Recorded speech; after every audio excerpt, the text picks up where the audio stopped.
Market માસ્ટર્સમાં આપનું સ્વાગત છે. આજે આપણી સાથે માર્કેટ પર ચર્ચા કરવા માટે જોડાઈ રહ્યા છે વ્હાઇટ ઓક કેપિટલના આશિષ સોમૈયા. આશિષજી, સ્વાગત છે. ત્યારે જ દેશમાં તમે જો એક બાજુ કોરોનાના વધતા કેસ અને બીજી બાજુ હવે વેક્સિનેશન ડ્રાઈવ વધુ એક્ટિવ બનશે એવા સમાચાર પણ આવી રહ્યા છે, કારણ કે હવે ઇમ્પોર્ટ કરવા માટેની પણ મંજૂરી મળી ગઈ છે. પણ માર્કેટ હજુ પણ બંને ફેક્ટરને ફેક્ટર ઇન કરવાની કોશિશ કરી રહ્યું છે. જો કેસીસ વધે છે તો ઘટાડો પણ આવે છે, સારા સમાચાર આવે છે, ફરી ટેકો લે છે. પણ તમે અત્યારે માર્કેટને કઈ રીતે મૂલવો છો? શું ક્યુઝ લેવા જોઈએ? એકચ્યુઅલી જેમ આપણે પહેલા બી વાત થયેલી છે, સપ્ટેમ્બર 2020નું જે ક્વાર્ટરનું રિઝલ્ટ અને ડિસેમ્બર 2020નું જે ક્વાર્ટરનું રિઝલ્ટ આવ્યું એમાં ઘણું બધું પોઝિટિવ અને સરપ્રાઇઝિંગ ફેક્ટર્સ હતા. અને હવે આપણે અત્યારે પાછી રિઝલ્ટ સિઝનની શરૂઆત જોઈ રહ્યા છે. એટલે મને એવું લાગે છે કે આવતા 1-2 ક્વાર્ટરનું જે રિઝલ્ટ્સ જે છે, જેમાં આપણને ઇકોનોમિક આર્થિક વ્યવસ્થાનું અને કંપનીઓના પરફોર્મન્સની જે સસ્ટેનેબિલિટી દેખાશે, આઈ થિંક માર્કેટને માટે મોસ્ટ ઇમ્પોર્ટન્ટ પોઈન્ટ એ સસ્ટેનેબિલિટી જ છે. અને અત્યારે તમે જે કોવિડ રિલેટેડ જે આપણે સેકન્ડ વેવ કહીએ કે જે બી હવે કેસીસ બહુ ઘણા વધી રહ્યા છે, એ બી તમે જુઓ તો એનું બી આર્થિક વ્યવસ્થા પર કઈ જાતનો અસર પડે છે, કેટલા સિવિયર લોકડાઉન્સ થાય છે અને કંપનીઓનું પરફોર્મન્સ કઈ રીતે જળવાઈ રહી છે, એની ઉપર જ બધાની નજર રહેશે. એટલે મારું એવું માનવું છે કે અત્યારથી લઈને જુલાઈ ઓગસ્ટ સુધી રેન્જ બાઉન્ડ મુવમેન્ટ જ આપણને કદાચ જોવા મળશે. બહુ મોટો કરેક્શન આવે કે પછી બહુ મોટું ડિસરપ્શન આવે એવું મને નથી લાગતું, કારણ કે જેટલી બી આપણને સમજમાં આવે છે આજે કોરોનાના જે કેસીસ છે એ જે ગતિથી વધ્યા છે એટલી જ સ્પીડથી સ્લોડાઉન પણ થઈ શકે છે. કારણ કે આમાં એટલે હવે તમે જુઓ તો ઇમ્યુનિટી પણ વધતી જાય છે, વેક્સિનેશન પણ વધતું જાય છે. અને મને એવું લાગે છે કે આવતા મહિના કે 2 અઠવાડિયાથી 1 મહિનામાં થોડુંક આમાં રિલેક્સેશન આવવું જોઈએ. પણ છતાં જો આપણે માર્કેટની વાત કરીએ તો 1-2 ક્વાર્ટરના રિઝલ્ટ આપણે સસ્ટેનેબિલિટી માટે જોવા જરૂરી રહેશે.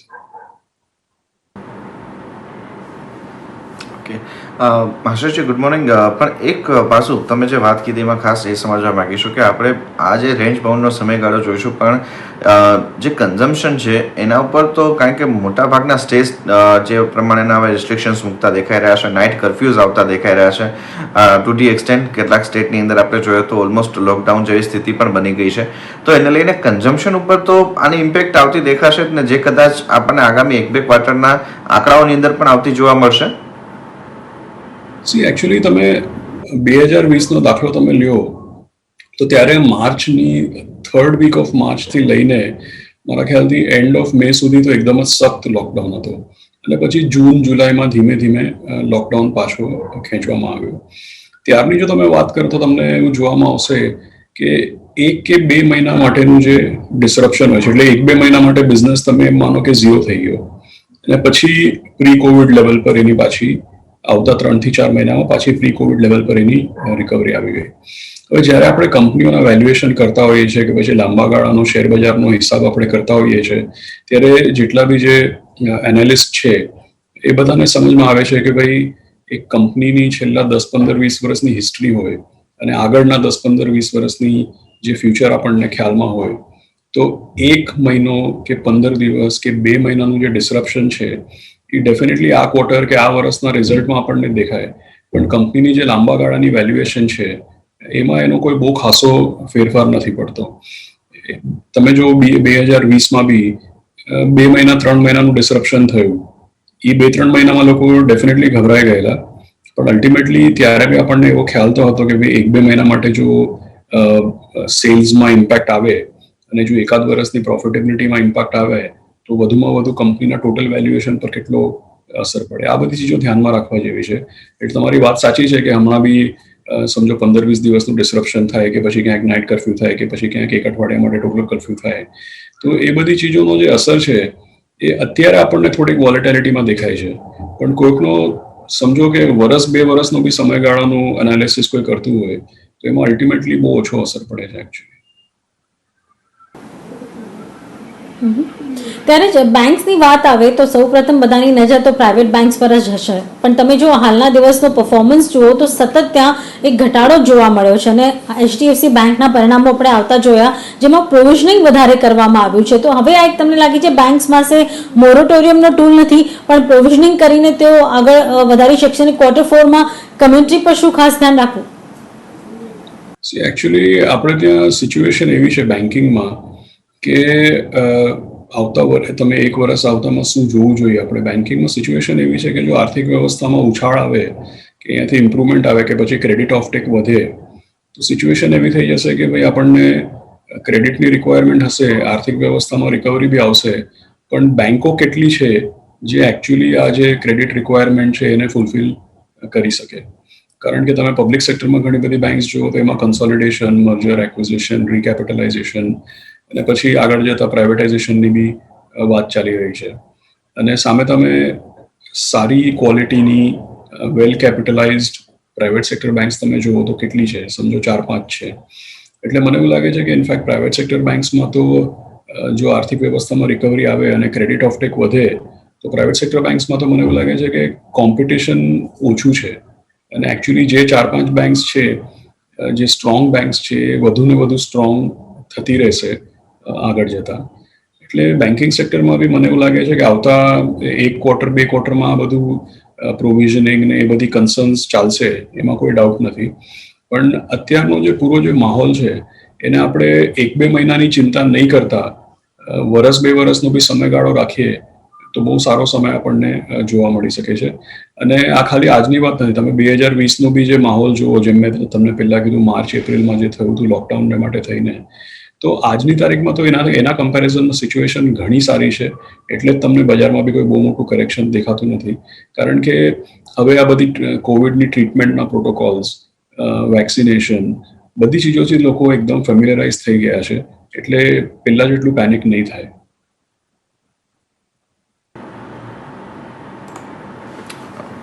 તો આ એક પર્સપેક્ટિવ છે કે અહીંયા આપણને હવે એ પેનિક નહીં દેખાય જે આપણને ગત વર્ષે જોવા મળ્યું હતું.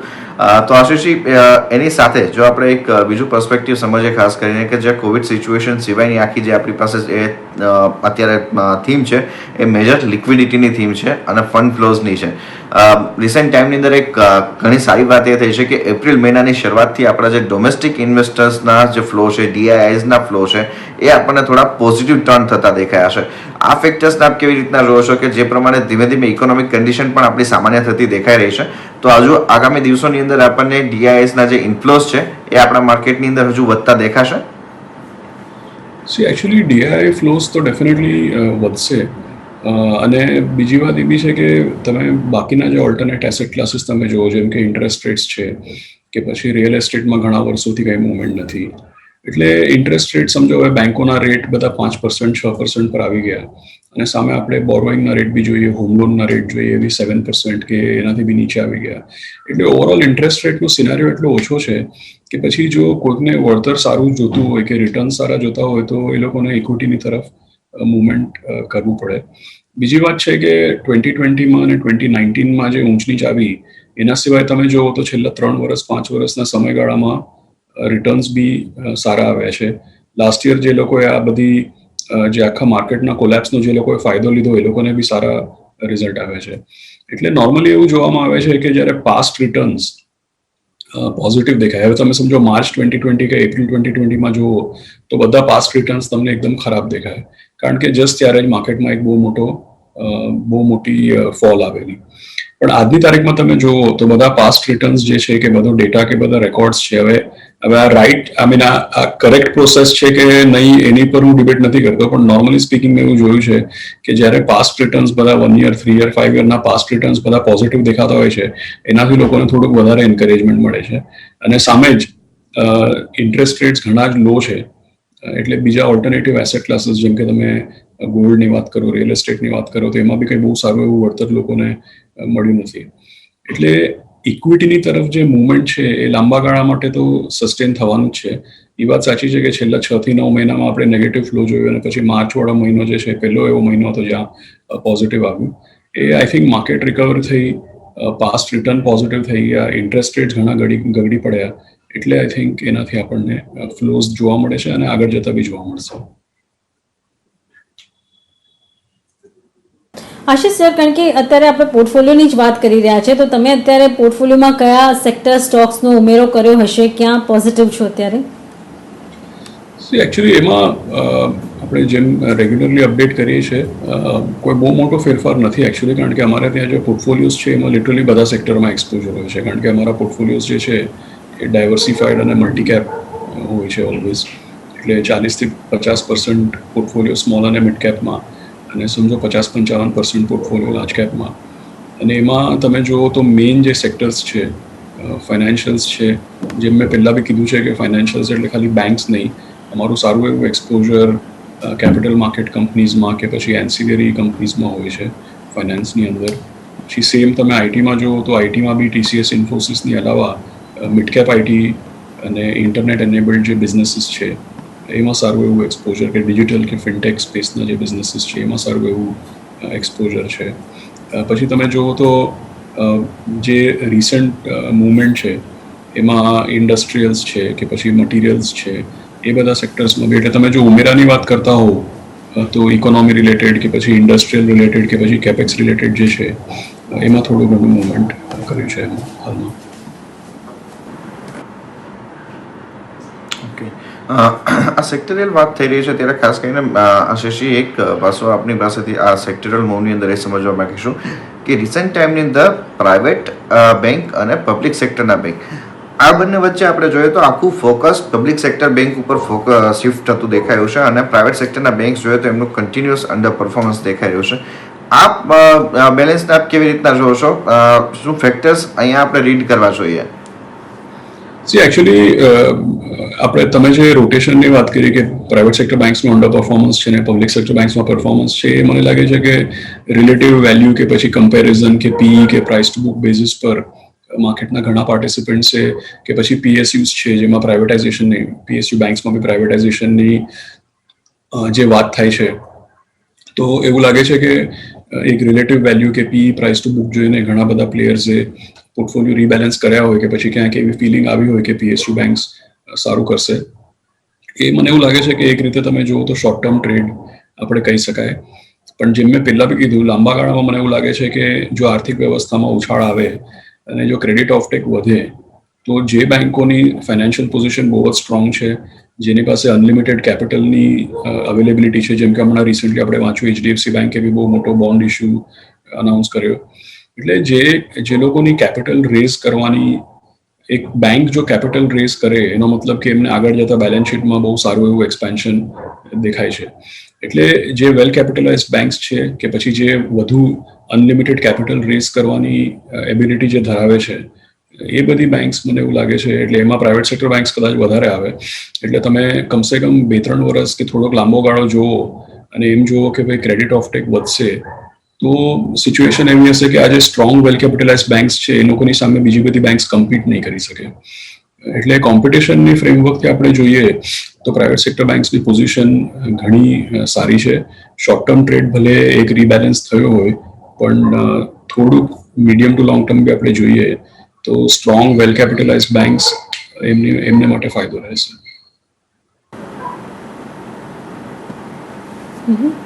ત્યારે જ આપણે થોડી વાર પહેલા વેક્સિનની વાત કરતા હતા. હવે વેક્સિન તમે જો ઇમ્પોર્ટ પણ કરી શકાશે, રાજ્યો પણ કરી શકશે અને કંપની પણ કરી શકશે, અને અહીંયા પણ પ્રોડક્શન વધારવા માટેની સગવડો, જોગવાઈઓ એમને મદદરૂપ સાબિત થશે. ફાર્મા કંપનીઝ પછીના થોડા સમયગાળામાં ફરી પાછી સાઇડવેઝ થઈ ગઈ હતી, પણ કેટલું અલોકેશન હોવું જોઈએ? તમે કેટલું ફોકસ રાખો છો ફાર્મા કંપનીઝ પર? ફાર્માસ્યુટિકલ કંપનીઝમાં તમે જુઓ તો અમે 2 થી 3 ચીજનું ધ્યાન રાખતા હોઈએ છીએ. નોર્મલી સ્પીકિંગ જેટલી બી ડોમેસ્ટિકલી ઓરિએન્ટેડ કંપનીઝ છે એમાં વધારે એક્સપોઝર છે અમારું. વધુ પડતું મિડ કેપ ફાર્મામાં એક્સપોઝર છે. એટલે એક્સપોઝર કન્ટિન્યુઅસલી 10-15% હોય જ છે. અને ફાર્મા અને કેમિકલ્સ જુઓ તો મોટામોટી તમે એમ જુઓ તો 18-20% જેવું એક્સપોઝર હોય છે પોર્ટફોલિયોઝમાં. અને અત્યારે બી એટલે તમે જુઓ તો COVID-19 રિલેટેડ તો ડેફિનેટલી ફાર્મા કંપનીઝ જે છે એ થોડી હાઇલાઇટમાં છે, કે પછી આપણે એમ કહીએ કે લાઇમલાઇટમાં છે અત્યારે છેલ્લા 1-1.5 વર્ષથી. પણ એની પહેલાં બી મિડ કેપ ફાર્મા કંપનીઝમાં મારું એક્સપોઝર 2017-18ની સાલથી કન્ટિન્યુઅસલી હતું અને આગળ જતા બી રહેશે. એટલે એમાં કોઈ બહુ મોટો ફેરફાર નથી. અને બીજી ચીજ જે અમે હંમેશા જોતા હોઈએ છીએ કે આપણું જે પોર્ટફોલિયો હોય છે, મલ્ટીકેપ પોર્ટફોલિયો હોય છે, એમાં બેલેન્સ રાખવાનું કે ભાઈ import there are some companies જે રૂપિયો એપ્રિશિએટ થાય ત્યારે સારું કરે છે અને દેર આર સમ કંપનીઝ જે રૂપિયો ડેપ્રિશિએટ થાય ત્યારે સારું કરે છે. દેર આર સમ કંપનીઝ જે તેલના ભાવ વધે ત્યારે સારું કરે છે અને તેલના ભાવ ઘટે ત્યારે કોઈ કંપની સારું કરે છે. પણ આજે તેલના ભાવ છે કે રૂપિયો છે કે પછી ઇન્ટરેસ્ટ રેટ છે, એ બધી ચીજો એક્યુરેટલી ફોરકાસ્ટ થતી નથી. એટલે નોર્મલી બી અમે લોકો પોર્ટફોલિયો બેલેન્સ રાખીએ છીએ. એટલે જો આપણે રૂપિયાને માટે પોર્ટફોલિયો બેલેન્સ કરવો હોય કે તેલના ભાવો માટે પોર્ટફોલિયો બેલેન્સ કરવો હોય તો ultimately equal or adequate exposure IT અને ફાર્મામાં અને ડોમેસ્ટિકલી ઓરિએન્ટેડ સેક્ટર્સમાં બંનેમાં એક્સપોઝર બેલેન્સ કરતા હોઈએ છીએ. એટલે ઓલવેઝ એક કન્ટિન્યુઅસ એક્સપોઝર હોય જ છે, પણ એમાંથી જો અમે લોકો બોટમ અપ સ્ટોક પિકિંગ પર ધ્યાન આપીએ તો મિડ કેપ ફાર્મા કંપનીઝમાં વધુ એક્સપોઝર આવે છે. Okay, mid cap pharma companies અત્યારે વધારે સારા અપ્રોચમાં દેખાઈ રહી છે અને ત્યાં અત્યારે આશીષે એમનું એક્સપોઝર પણ ત્યાં બતાવી રહ્યા છે. તો એ આપના રડાર ઉપર પણ રહેવી જોઈએ આ મિડ સાઇઝની ફાર્મા કંપનીઝ. પણ આ મિડ સાઇઝની ફાર્મા કંપનીઝની અંદર થોડુંક એક વધારે ક્લેરિટી આશીષ એ સમજવા માંગીશું. એપીઆઈ બિઝનેસ સાથે જોડાયેલી કંપનીઝ વધારે ફોકસમાં રાખવી જોઈએ કે જે એક્સપોર્ટ ઓરિએન્ટેડ ખાસ જોબ વર્ક કામ કરે છે એ પ્રકારની કંપનીઝ ધ્યાનમાં રાખવી જોઈએ? બેઝિકલી જેમના નોટ એટલે જોબ વર્ક નહીં પણ જેમના પોતાનું જે સ્પેશિયલાઇઝેશન છે કોઈ ડ્રગ્સમાં કે એપીઆઈઝમાં, એની પર ડેફિનેટલી વધારે અમારું એક્સપોઝર હોય છે.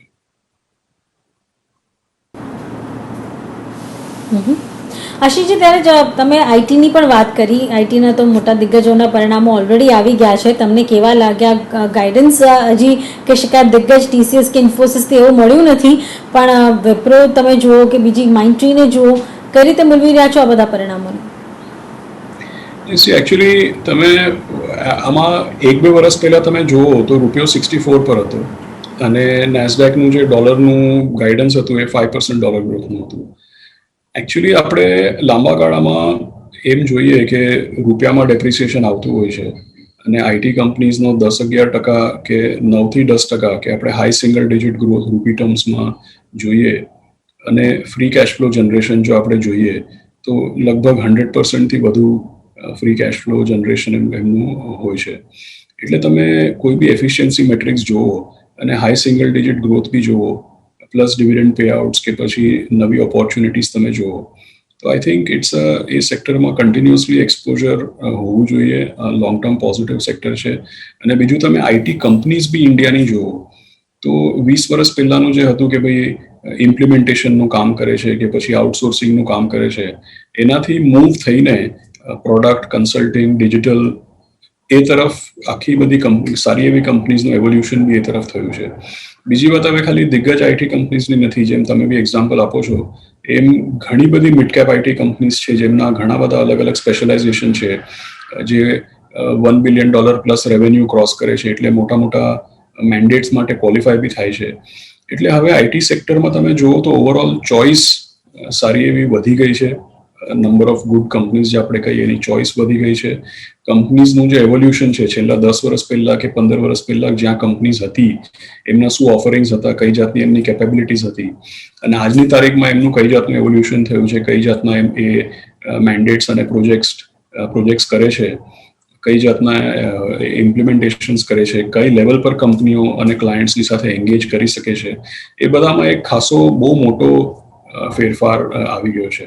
એટલે સેક્ટરની એવરેજ ગ્રોથ છે કે પછી આપણે નેસ્કોમનું ડોલર લેવલ ગાઈડન્સ શું છે, એ બધી ચીજો પર ધ્યાન નહીં રાખતા આપણે રૂપી લેવલ જોઈએ કે પછી કંપની સ્પેસિફિક જોઈએ કે પછી મિડકેપ આઈટી કંપનીઝ જોઈએ તો એક અલગ જ આપણને અને ડિજિટલ પર ધ્યાન રાખીએ તો અલગ પિક્ચર જોવા મળશે. એટલે અમારી ઘણી પોઝિટિવ ઇન્ક્લિનેશન છે. બીજી ચીજ આપણે યાદ રાખીએ કે પછી કન્ઝ્યુમર ટેક છે કે પછી ફિનટેક છે. હવે એમાં બી સ્ટ્રિક્ટલી સ્પીકિંગ તમે જુઓ તો કંપનીઓ આઈટી કંપની નથી, આઈટી સાથે જોડાયેલી છે ડેફિનેટલી, પણ now they are coming in fintech અને કન્ઝ્યુમર ટેક. એટલે એમાં બી સારી એવી ઓપોર્ચ્યુનિટીઝ આપણને જોવા મળશે. ઓકે, તો તો આ એક પર્સપેક્ટિવ અહીંયા આપણને બનતો દેખાઈ રહ્યો છે, જે ડિફેન્સિવ આખું પ્લે થતું દેખાઈ રહ્યું છે આઈટી અને ફાર્માનું. પણ એ સાથે એક બીજું મોટું વર્ટિકલ આપણને જે લગભગ છેલ્લા 6-1 મહિનાથી એક્શનમાં દેખાઈ રહ્યું છે એ છે કોમોડિટી સ્પેસિફિક કંપનીઝનું, જેમાં શુગર અને મેટલ આ બંને કંપનીઓએ મેજર આઉટ પરફોર્મન્સ કર્યું છે. આશીષજી, આપ શું કહેશો? અહીંયા એક્સપોઝર હજુ બનાવી શકાય એમ છે કે પછી અહીંયા હવે થોડુંક પ્રોફિટ બુકિંગનો પણ વ્યૂ રાખવો જોઈએ? જેટલા બી કમોડિટી કે મેટલ સેક્ટર્સ છે, નોર્મલી અમારું એમાં એક્સપોઝર નથી હોતું. એટલે એનો મતલબ એમ નથી કે એમાં પૈસા નહીં બની શકે એના માટે, પણ નોર્મલી અમે લોકો એઝ અ પોલિસી નથી કરતા, કારણ કે પછી એકદમ એક્સેપ્શનલ બેઝિસ પર નાનું મોટું એક્સપોઝર હોઈ શકે છે, પણ મોટા ભાગે નથી કરતા એક્સપોઝર, કારણ કે એમાં મેક્રો કે પછી સિક્લિકલ બિહેવિયર જોવા મળે છે. કારણ કે ઘણી બધી મેટલ્સ છે, કમોડિટીઝ છે, એ ગ્લોબલ માર્કેટનું શું મુવમેન્ટ છે, ચાઇનામાં શું મુવમેન્ટ છે, અમેરિકામાં શું મુવમેન્ટ છે, એની પર ડિસાઇડ થતું હોય છે. એટલે તમે બોટમ અપ ઇન્ડિયામાં લોકલ લેવલ પર કેટલું બી તમે એની પર વિશ્લેષણ કે એનાલિસિસ કરી લ્યો, અલ્ટિમેટલી ગ્લોબલી કઈ જાતની પોલિસીસ છે, ગ્લોબલી કઈ જાતનું ઇકોનોમિક ટ્રેન્ડ છે, એનાથી આખો ઇન્ડિયાનો બી ફોરકાસ્ટ આપણો ફેરફાર થઈ જતો હોય છે. એટલે નોર્મલી સ્પીકિંગ અમે લોકો એમાં એક્સપોઝર નથી કરતા, કાં તો પછી બહુ ઓછું કરતા હોઈએ છીએ. અને હમણાંની તમે જે વાત કરી, તો મને એવું લાગે છે કે એમાં હજી આવતા 6 થી 12 મહિના સારું એવું પોઝિટિવ ટ્રેક્શન જોવા મળશે. કારણ કે જો આપણી એવી એક્સપેક્ટેશન હોય કે અલ્ટિમેટલી સિક્લિકલ રિકવરી આવશે, કે પછી કેપેક્સ આવશે, કે પછી આર્થિક વ્યવસ્થામાં ઇમ્પ્રુવમેન્ટ આવશે, તો ડેફિનેટલી આ બધા જે સેગમેન્ટ્સ છે એમાં ટ્રેક્શન અત્યારે બી જોવા મળ્યું છે આપણને, પણ એ કદાચ મોર એક્સપેક્ટેશન બેઝિસ પર જોવા મળ્યું છે, પણ આગળ જતાં મને એવું લાગે છે કે સસ્ટેન થશે. ત્યારે તમે જો જ્યારે પણ મોન્સૂનનું પ્રિડિક્શન આવી જાય, અનુમાન આવી જાય, તો ત્યારબાદ તમે જો આ એગ્રી ફાર્મ ઇક્વિપમેન્ટ હોય કે ફર્ટિલાઇઝર હોય, કેમિકલ ફર્ટિલાઇઝર હોય, તો આ બધાનો એક ટ્રેન્ડ શરૂ થઈ જાય છે ને ત્યાં ખરીદારી થતી જાય, કારણ કે માર્કેટ પહેલેથી એને એન્ટિસિપેટ કરે છે. પણ હાલે અત્યારે લાગે છે કે ફાર્મા કંપનીઝ થોડું ઓવરપાવર કરતી હોય, તો એક સારો સમય છે આ બધા સેક્ટર્સ પર નજર કરવાનો, કારણ કે હવે ધીરે ધીરે ત્યાં પરચેસ મીન્સ બાઇંગ થવી જોઈએ. ઓલરેડી તમે જુઓ તો કમર્શિયલ વ્હીકલ્સ ને એ બધાની કમ્પેરિઝનમાં ટ્રેક્ટર્સમાં સૌથી વધુ મૂવમેન્ટ આપણને જોવા મળ્યું છે. એટલે જનરલી લોકોનું એવું માનવું ડેફિનેટલી હશે કે એગ્રી ઇકોનોમી કે રૂરલ ઇકોનોમી જે છે એમાં સારું એવું ટ્રેક્શન જોવા મળે છે, અને કદાચ આગળ જતાં બી જોવા મળશે. પણ જનરલી સ્પીકિંગ અમે લોકો કોઈ બી આવા જે સિઝનલ ટ્રેડ્સ હોય કે પછી શોર્ટ ટર્મ ટ્રેડ્સ હોય એની પર ધ્યાન નથી આપતા, કારણ કે એને ટાઈમ કરવું બી બહુ મુશ્કેલ છે, અને અલ્ટિમેટલી એમાંથી સસ્ટેનેબલ પોર્ટફોલિયોમાં સસ્ટેનેબલ રિટર્ન નથી આવતું. એટલે ઓવરઓલ ફાર્મા અને કેમિકલ સેક્ટરમાં જેમ મેં કીધું અમારું એક્સપોઝર છે, પણ અત્યારનો માહોલ જોઈને આપણે એગ્રી રિલેટેડ કેમિકલ્સ કે પછી ફર્ટિલાઇઝર સ્ટોક્સમાં ઇન્ટરેસ્ટ બતાવીએ એવી જાતનું અમારો કોઈ પોર્ટફોલિયોમાં ચેન્જીસ નથી. ઓકે આશીષજી, એક બીજું પાસું ખાસ કરીને આખું એક વર્ટિકલ જે આપણને એક મોટું ઇનથિંગ દેખાઈ રહ્યું હતું, લાઈફ ઇન્સ્યોરન્સ અને એએમસી કંપનીઝનું. અહીંયા આપનો આઉટલુક શું બની રહ્યો છે? સારા એવા કરેક્ટિવ એક્શનમાં આપણને બધા જ વર્ટિકલના સ્ટોક્સ અને સેગમેન્ટના કાઉન્ટર્સ આવતા દેખાયા છે. અહીંયા કોઈ એક્સપોઝર લેવું જોઈએ? અમારા પોર્ટફોલિયોઝમાં કન્ટિન્યુઅસલી લાઈફ ઇન્સ્યોરન્સ અને એએમસીમાં કન્ટિન્યુઅસ એક્સપોઝર હોય છે. એમાં કોઈ બહુ મોટો ફેરફાર 2 થી 3 વર્ષમાં બહુ મોટો ફેરફાર કંઈ થયો નથી. એ વાત સાચી છે કે ક્યારેક સ્ટોક્સ ઓવર વેલ્યુ થઈ જાય તો થોડુંક એમાંથી આપણે પૈસા ખીંચી લઈએ, અને પછી ક્યારેક કોઈ અટ્રેક્ટિવ ઓપોર્ચ્યુનિટી મળે તો કદાચ એમાં એક્સપોઝર વધારી દઈએ. એટલે પોર્ટફોલિયો લેવલ પર થોડુંક રીબેલેન્સ કે પછી રીકેલિબ્રેટ થતું હોય છે. પણ જો તમે છેલ્લા 2-3 વર્ષથી જુઓ તો એએમસી અને ઇન્સ્યોરન્સમાં અમારું કન્ટિન્યુઅસ એક્સપોઝર હોય જ છે. બીજી વાત તમે ધ્યાનમાં રાખો તો ઇન્ડિયામાં ઇન્સ્યોરન્સ જે છે એ હજી સુધી હું એમ કહીશ કે સનરાઇઝ સેક્ટર છે. કારણ કે તમે વેસ્ટર્ન વર્લ્ડમાં જુઓ, અમેરિકામાં કે પછી ઘણી બધી ડેવલપ માર્કેટ્સમાં તમે જુઓ તો આપણી જે ઓડિયન્સ છે એમને કદાચ સરપ્રાઇઝ થશે કે એવા ઘણા બધા ઇન્ડેક્સ છે કે ઘણી બધી એવી માર્કેટ્સ છે જ્યાં ઇન્સ્યોરન્સ અને બેન્કિંગનું ઇક્વલ એક્સપોઝર હોય છે ઇન્ડેક્સમાં. અને આપણી કન્ટ્રીમાં તમે જુઓ તો ઇન્ડેક્સમાં હજી હાલમાં તો ઇન્સ્યોરન્સ કંપનીઝની એન્ટ્રી થઈ છે. એટલે તમે જો છેલ્લા આવતા 5, 10, 15 વર્ષની નજરથી જોશો તો ઇન્સ્યોરન્સ કંપનીઝનું ટોટલ માર્કેટ કેપમાં અને ઇન્ડેક્સમાં બી એક્સપોઝર એકચ્યુઅલી અને કોન્ટ્રીબ્યુશન એકચ્યુઅલી વધશે આગળ જતા. કારણ કે આપણે ત્યાં જે ઇન્સ્યોરન્સ ભલે છે, પ્રાઇવેટ સેક્ટર ઇન્સ્યોરન્સ 20-22 વર્ષથી છે, પણ એનું જે પેનિટ્રેશન જે છે એ હજી સુધી જેટલું થવું જોઈએ એટલું થયું નથી. બીજી વાત તમે ધ્યાનમાં રાખો તો એમાં કોઈ મોટી સરપ્રાઇઝની વાત નથી કે જેવું LIC લિસ્ટ થશે થોડા સમય બાદમાં એ ડેફિનેટલી ઇન્ડેક્સમાં ઇન્ક્લુડ થઈ જશે. એટલે જે હું કહું છું કે પછી કે US છે કે યુરોપ છે કે વેસ્ટર્ન વર્લ્ડ છે, ત્યાં નોર્મલી સ્પીકિંગ ઇન્સ્યોરન્સનું ઇન્ડેક્સની અંદર સારું એવું માર્કેટ કેપ અને ઇન્ડેક્સમાં સારું એવું કોન્ટ્રીબ્યુશન હોય છે. આપણે ત્યાં હજી આપણને એવું લાગે કે બધા આપણને LIC ને ઇન્સ્યોરન્સ કંપનીઝ HDFC, ICICI બધે દેખાય છે આપણને, પણ હજી સુધી આપણા માર્કેટ કેપ કે ઇન્ડેક્સમાં એનું જેટલું કોન્ટ્રીબ્યુશન હોવું જોઈએ એવું છે નહીં. એટલે માટે મેં કીધું કે આ સનરાઇઝ સેક્ટર છે, આવતા 5 થી 10 વર્ષમાં ઘણું બધું મુવમેન્ટ આપણને એમાં જોવા મળશે. એટલે ઇન્સ્યોરન્સ કંપનીઝ જે છે એને એક ક્વાર્ટરનું પ્રીમિયમ કલેક્શન કે પાછલા વર્ષનું પ્રીમિયમ કલેક્શન આ બધી ચીજો પર નહીં તોલતા લાંબા ગાળામાં 5-10 વર્ષમાં કઈ જાતનું એમાં મુવમેન્ટ થશે એની પર નજર રાખવી જોઈએ. Asset management companies definitely insurance જેટલું ઇમ્પોર્ટન્સ નથી ધરાવતી ઇન્ડેક્સમાં કે માર્કેટ કેપમાં, પણ એસેટ મેનેજમેન્ટ કંપનીઝમાં બી જેમ આપણે પહેલાં બી વાત કરી કે જેમ લોકોનું મુવમેન્ટ કેપિટલ માર્કેટ તરફ કે ઇક્વિટી તરફ કે મ્યુચ્યુઅલ ફંડ્સ તરફ થાય છે, એટલે ડેફિનેટલી એસેટ મેનેજમેન્ટ કંપનીઝનો બી બિઝનેસ ગ્રો થશે. પણ જેમ ઇન્સ્યોરન્સમાં બી ઘણીવાર લોકો રિસન્ટ પ્રીમિયમને જોઈને પોતાનું ઇમ્પ્રેશન બનાવતા હોય છે, એમ જ એસેટ મેનેજમેન્ટ કંપનીઓમાં મેં જોયું છે કે 3-6 મહિનામાં નેટ ઇન્ફ્લો થયું, નેટ આઉટફ્લો થયું, એ જોઈને લોકો પોતાનું પરસેપ્શન ચેન્જ કરતા હોય છે. પણ જો 1-2 મહિનાનું ઇન્ફ્લો આઉટફ્લો એ લોકોના ટોટલ એસેટ અંડર મેનેજમેન્ટમાં 2-5% બી ઇમ્પોર્ટન્સ નથી ધરાવતું. એની સામે તમે જો એમ જુઓ કે માર્કેટમાં 5-10% મુવમેન્ટ આવે તો એ લોકોનું એસેટ અંડર મેનેજમેન્ટ કેટલું ચેન્જ થાય છે અને એનાથી રેવન્યુ કેટલું ચેન્જ થાય છે, એની પર આપણે નજર રાખવી જોઈએ. એટલે આ બંને સેક્ટર્સ લાંબા ગાળા માટે ઇમ્પોર્ટન્ટ છે, પણ ઇન્સ્યોરન્સ ડેફિનેટલી વધુ ઇમ્પોર્ટન્ટ કહેવાય. ડેફિનેટલી ઘણી ઇન્ટરેસ્ટિંગ ચર્ચા કરી આશીષજી. આપનો વ્યૂ દર્શકો સુધી પહોંચાડવા માટે ખૂબ ખૂબ આભાર, સમય ફાળ્યો એની માટે.